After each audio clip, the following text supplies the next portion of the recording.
Driver गाड़ी निकालो। Madam आज मेरा मन नहीं है। पर क्यों? क्यों मन नहीं है तुम्हारा? अरे देखिए ना मैडम, इतना अच्छा मौसम हो रहा है, भीनी भीनी हवा चल रही है, तो मैंने आज सोचा अपने काम से छुट्टी ले लेता हूँ। इसलिए आज मेरा काम करने का बिल्कुल मन नहीं है। आप चली जाइए ना। दिमाग तो ठीक है तुम्हारा। अरे इसी काम की तुम्हें सैलरी मिलती है और तुम मुझसे कह रहे हो कि मैं चली जाऊं? कहाँ जाऊं? माना मैडम, इस काम की मुझे आप सैलरी देती हो, पर इसका ये तो मतलब नहीं है ना कि आपका सारा हुक्म मैं मानूं। मैं तो सोच रहा हूँ, इतना अच्छा मौसम है, आज ना ऑफिस की कैंटीन में बैठ के आराम से चाय समोसा खाऊंगा। पागल हो गए हो? अरे बहुत अर्जेंट मीटिंग है मेरी, और अगर नहीं गई ना तो करोड़ों का नुकसान हो जाएगा। और तुम यहाँ चाय समोसे की पड़ी है। मैडम देखिए, अगर आपकी जरूरी मीटिंग है और आपका नुकसान हो जाएगा तो गाड़ी की चाबी मैं आपको देता हूँ, आप चली जाइए ना। देखो मेरा दिमाग खराब मत करो। तुम्हें मैंने यहाँ काम पर इसलिए रखा है ताकि तुम मुझे कहीं ले जा सको, और तुम ही अगर ऐसे करोगे तो मुझे कौन लेकर जाएगा? देखो, मैं अपने मन का मालिक हूँ, मेरा मन करेगा तो जाऊंगा, नहीं तो नहीं जाऊंगा। ओ हेलो। होगा तो मन का मालिक, लेकिन यहाँ की मालकिन मैडम है, और मैडम जो बोलेंगी वो करना पड़ेगा। ये तो देख लेना, नौकरी से निकाल देंगी तुझे वो। अब चल। ठीक है, चलो मैडम, चलता हूँ मैं। चल। देखा मैडम, आ गए ना अपनी औकात पर। चल अब। पहले 2 लाख रुपए दो। 2 लाख रुपए? किस बात के? अरे मैडम, आपको इतनी जरूरी मीटिंग अटेंड करनी है, आपको आपने अगर मीटिंग नहीं ली ना तो आपका तो करोड़ों का नुकसान हो जाएगा। अगर मैं आपको ले जाऊंगा तो आपकी तो डील क्लोज हो जाएगी ना, फाइनल हो जाएगी। तो उसमें से अगर मुझे 1 लाख 2 लाख मिल जाएंगे तो आपका क्या नुकसान हो जाएगा। और वैसे भी वहां जाके करूंगा ही क्या मैं, आप तो अंदर मीटिंग लेंगी, मैं बाहर खड़ा ही रहूंगा बेचारा, कितनी देर तक मीटिंग चलेगी आपकी। इसलिए कह रहा हूँ मैडम। तेरा दिमाग ठिकाने पर है या नहीं? वे तुझे तेरे काम की सैलरी मिलती है तो अलग से मैं तुझे 2 लाख रुपए क्यों दूं भाई? तो मैडम, आप मुझे पैसे क्यों नहीं दे सकती।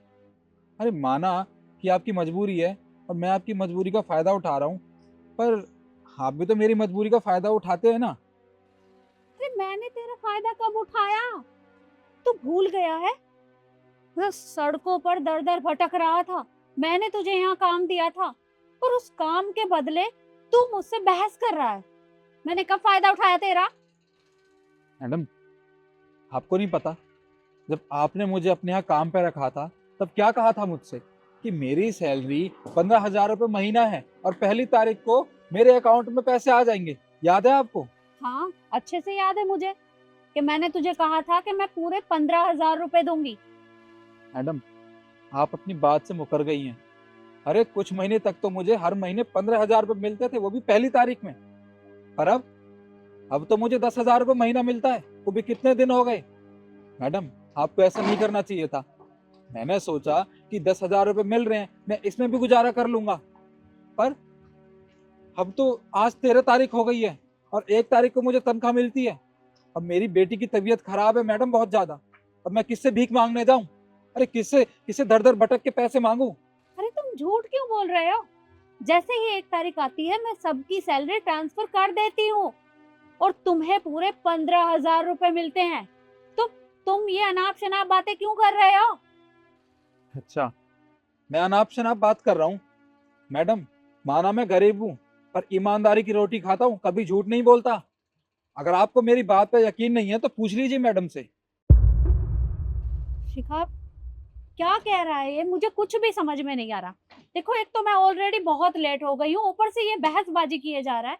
अरे इसे पूरे 15,000 मिलते हैं ना। मैम, आप किसकी बातों में भरोसा कर रहे हो? इतनी देर से बकवास किए जा रहा है, आपसे एक्स्ट्रा पैसे मांग रहा है ये।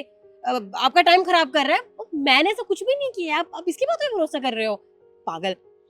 अच्छा मैडम, आपने क्या कहा था कि ये मैडम सारे एम्प्लॉय को उनके अकाउंट में पैसे देंगी ना, पर इनके पास ना वो पासबुक में एंट्री होगी, वो बैंक की होती है ना, उसमें जरूर लिखा होगा कि इन्होंने मुझे नगद पैसे दिए हैं या मेरे अकाउंट में डाले हैं, और इन्होंने हमेशा मुझे 10,000 रुपये नगद ही दिए हैं।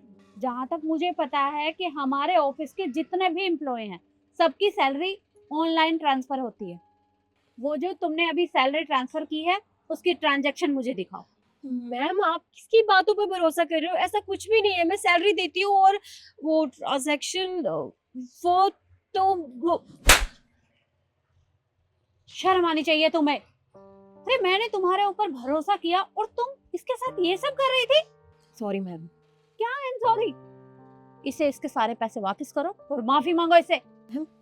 इतने सारे पैसे मैं कहाँ से दूंगी मैम, मेरे पास अभी तो नहीं है। तो ठीक है, अगर तुम्हारे पास पैसे नहीं है ना तो इसे पैसे मैं वापस करूंगी, और वो भी तुम्हारी सैलरी से और तुम्हारे पीएफ से। मैम प्लीज ऐसा मत कीजिए। आई नो मुझसे गलती हुई है, लेकिन आज के बाद मैं कभी ऐसा नहीं करूंगी। आप प्लीज मुझे सेकंड चांस दीजिए। आई एम श्योर मैं सब ठीक कर दूंगी।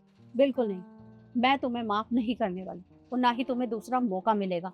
आज तुमने इसके साथ ये सब किया है, कल को तुम किसी और के साथ करोगी, और मुझे क्या पता, अगर स्टाफ के साथ किया भी होगा वो तो मुझे पता लगाना पड़ेगा ना। लेकिन अब मैं तुम्हें यहाँ नहीं रख सकती, निकलो यहाँ से।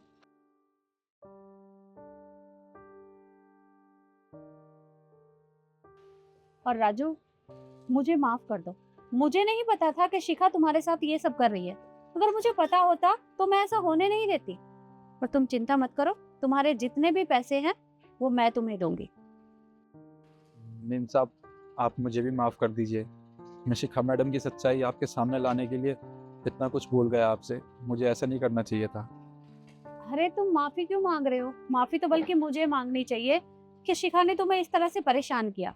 तुम चिंता मत करो, और अभी तो लेकर चलो ना, मैं बहुत लेट हो रही हूँ। जी मैम, आइए आइए।